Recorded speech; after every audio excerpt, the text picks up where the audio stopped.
Hello students, मैं जेपी अग्निहोत्री। आज class 11 की first unit some basic concept of chemistry का नेक्स्ट पार्ट बताने जा रहा हूँ, जिसमें आपको आज हम 5 पॉइंट बताएंगे।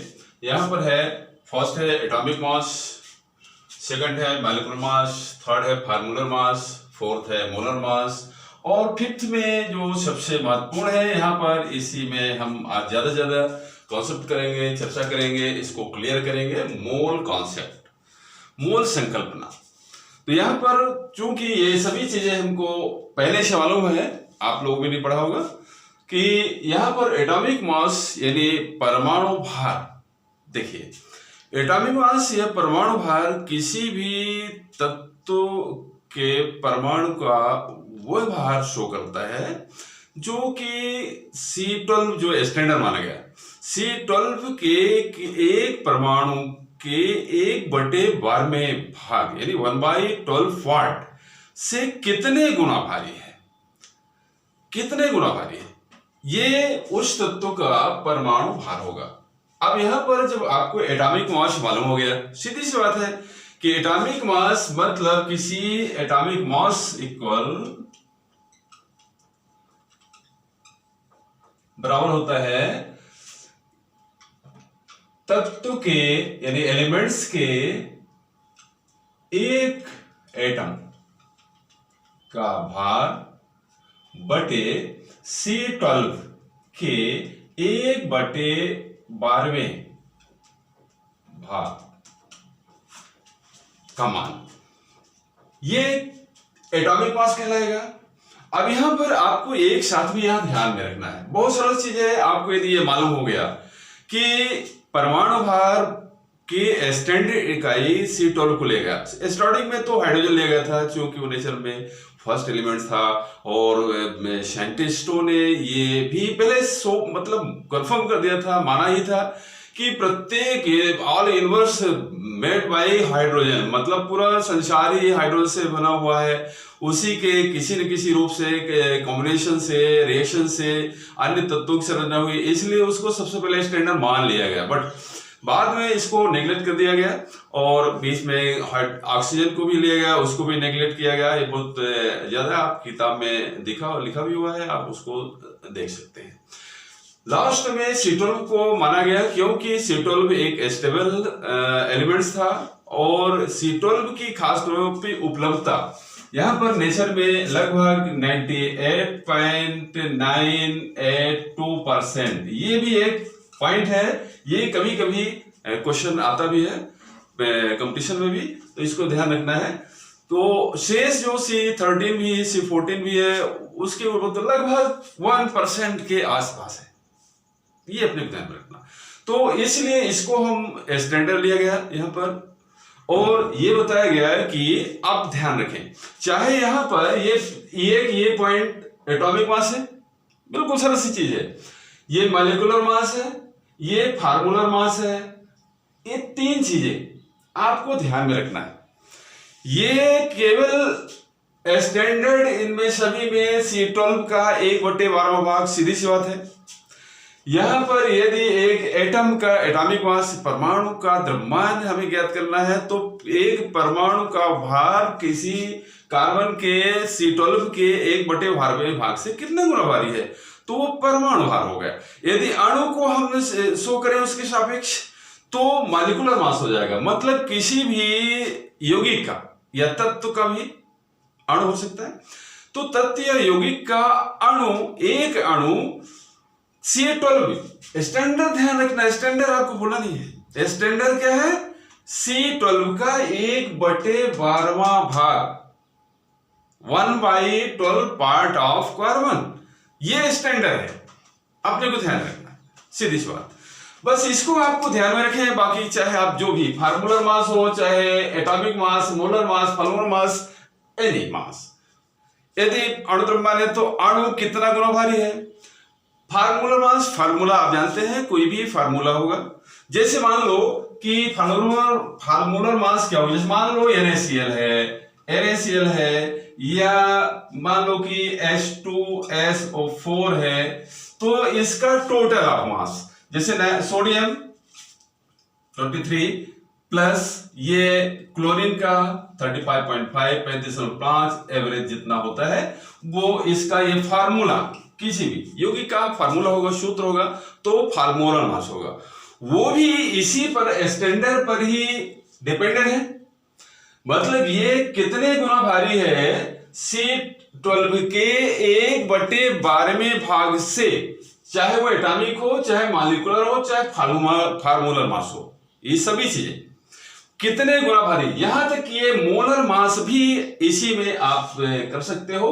एक मोल का द्रव्यमान C12 के 1/12वें भाग से जितने गुना भारी होगा वो उसका द्रव्यमान कहलाएगा। Means atomic, molar, formula and molar mass. ठीक है, तो इस तरह से हम ये चारों चीजें एक साथ में आपको मालूम हो गई होंगी शायद। यदि प्रॉब्लम आती है तो आप हमसे और भी डिस्कस कर सकते हैं।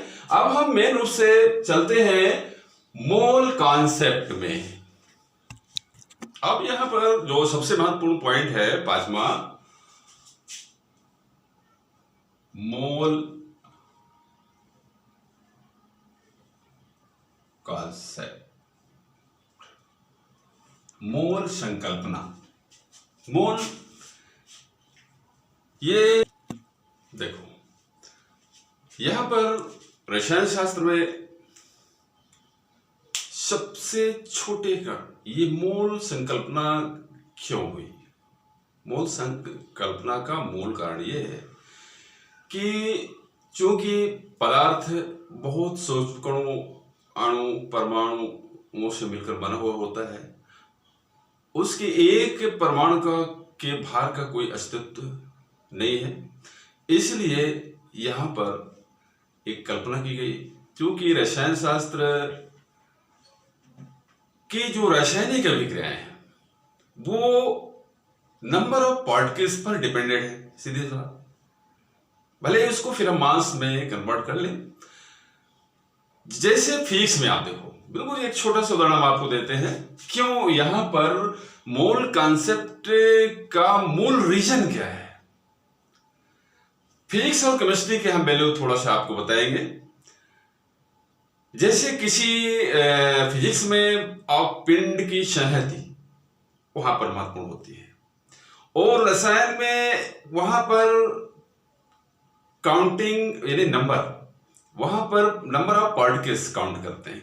क्योंकि रासायनिक अभिक्रिया में चाहे कोई भी पदार्थ कितना भी बड़ा हो, पिंड के रूप में हो या किसी अन्य रूप में हो, बड़ा हो, लेकिन जब भी रासायनिक अभिक्रिया स्टार्ट होगी तो वो टूट करके परमाणुक स्टेज में, आणविक स्टेज यानी परमाणुक स्टेज में ही आएगा, या इलेक्ट्रॉन भी रहेंगे, इलेक्ट्रॉन भी एक्सचेंजिंग करके और वो रासायनिक अभिक्रिया संपन्न करवाते हैं। तो यहां पर फिजिक्स और केमिस्ट्री में ठीक उसी तरह से डिफरेंट है। जैसे आप मान लो कि किसी एक व्यक्ति का भार मान लो 100 किलो का एक आदमी है, मोटा बढ़िया ताजा, और एक दुबला पतला है जिसका वजन है 20 से 25 किलोग्राम है, 30 किलोग्राम है मान लो। अब वो बस में यदि चढ़े तो फिजिक्स के अनुसार क्या होगा, उसको संहित मात्रा पर ही वहां पर कैलकुलेशन होगा। तो मान लो कि रीवा से सतना किराया 25 रुपए है, तो 25 किलो वाले व्यक्ति का किराया जब 25 रुपए होगा रीवा से सतना का, तो 100 किलो वाले का 25 गुणे 4 बराबर 100 रुपए देना पड़ेगा। लेकिन यहां पर रसायन क्या कहता है, रसायन केवल सीट पर, उसके वजन पर डिपेंड नहीं है।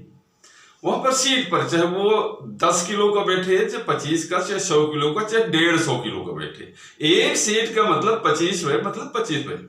समझ में आया? ये चीज है यहां पर रसायन में, और यही आधार है ये मोल कॉन्सेप्ट का। अब मोल का मतलब होता है एक गुच्छा, एक ग्रुप, एक समूह से मतलब है। और इसको जैसे एक किसी भी पदार्थ की संहति को व्यक्त करने की एक यूनिट माना गया यहां पर रसायन शास्त्र में, और वो मोल कहलाया, मोल कह दिया गया। जैसे आपको बोला जाए कि जाओ भाई 1 दर्जन केला लाओ, तो कितने लाएंगे आप? 12 ठो लाएंगे ना। यदि 12 हम नहीं कहेंगे जाओ 12 केला लाओ, तो आप जब 1 दर्जन हम कहेंगे तो 1 दर्जन का मतलब 12 केला ही होगा। आप 11 लेके आएंगे तो 1 दर्जन नहीं केलाएगा, सीधी बात। हम कहते हैं सचिन ने 1 शतक जड़ा, 1 शतक से मतलब एक नहीं है, मतलब 100 रन मतलब 1 शतक। हम कहते हैं जाओ भाई बढ़िया गर्मी आ गई, हमको बिल्कुल ठंडा पीना है, लिम्का पीना है, फेंटा पीना है, जाओ 1 कैरेट पूरा लेके आओ। कितने लाओगे? 24 बॉटल मतलब 1 कैरेट। हमने 24 तो नहीं बोला। यदि 23 लाओगे वो 1 कैरेट नहीं होगा। तो मतलब इसी तरह से ये फिक्स एक यहां पर ये यूनिट मानी गई, स्टैंडर्ड खोजा गया। स्टैंडर्ड यूनिट किसी भी पदार्थ की मात्रा को शो करने के लिए रसायन शास्त्र में मोल की संकल्पना की गई, और ये डिपेंडेंट है एवोगैड्रो के नियम से। उन्होंने जो बताया था कि समान ताप और दाब की परिस्थिति में किसी भी गैस के समान आयतन में अणुओं या परमाणुओं की संख्या समान होती है, और इसका मान 6.023 गुणे 10⁻23। यहां पर चूंकि ये जो मोल कॉन्सेप्ट है सूक्ष्म कणों के लिए ही बनाया गया है, बड़े कणों के लिए नहीं, पदार्थ के लिए नहीं है। मतलब इसमें अणु, एटम, परमाणु,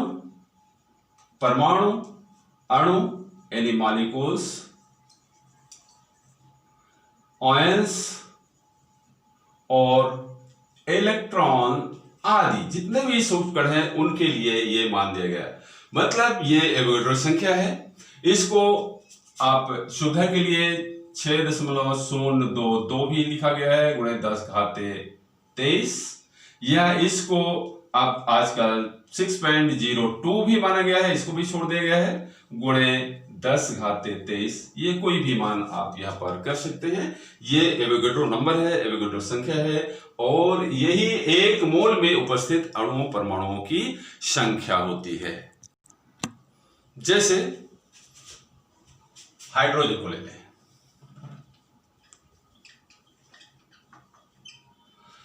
यदि यहां पर कहा जाए कि हाइड्रोजन का परमाणु द्रव्यमान, एटॉमिक मास कितना है? 1.008। जब इसको हम ग्राम में शो करेंगे, ग्राम परमाणु द्रव्यमान, तो यहीं पर ग्राम परमाणु द्रव्यमान में तो 1.008 ग्राम लिख देंगे। ग्राम सिर्फ एक शब्द है, यहां पर उसके मात्र कोई मतलब नहीं है कि तराजू से तोलने से। इसी तरह से यहां पर मोलर द्रव्यमान भी होगा, इसी को आप मोलर मास, ये भी 1.008 होगा। तो अब यहां पर 1 मोल, मतलब यहां पर ध्यान रखना है कि हाइड्रोजन के 1 मोल में 6.023 गुणे 10⁻23 परमाणु, एटम है, जो 1 मोल संख्या कहलाएगी, और इसका मोलर द्रव्यमान 1.008 है। इसी को यदि ग्राम परमाणु द्रव्यमान में आप शो करें हाइड्रोजन का, तो 1.008 ग्राम होगा, और एटॉमिक मास इसका 1.008 है। इसी तरह से यदि हम माने कि सी, जैसे कार्बन C12, कार्बन का मोलर द्रव्यमान कितना होगा, तो अब आप बिल्कुल बड़े आराम से बता सकते हैं कि C12 के 6.023 गुणे 10⁻23 परमाणुओं का कुल द्रव्यमान कितना हुआ? 12.00। इसी को 12 ग्राम में शो करेंगे।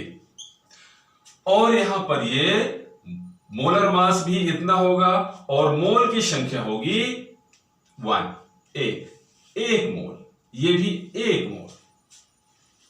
मोल होगा सभी, यानी 1 मोल बराबर 12 ग्राम कार्बन, 1 मोल हाइड्रोजन बराबर 1.008 ग्राम हाइड्रोजन। इसी तरह से जैसे मान लो कि हमने सोडियम सोडियम लिया, तो सोडियम का 1 मोल मतलब यही संख्या 6.023 गुणे 10⁻23।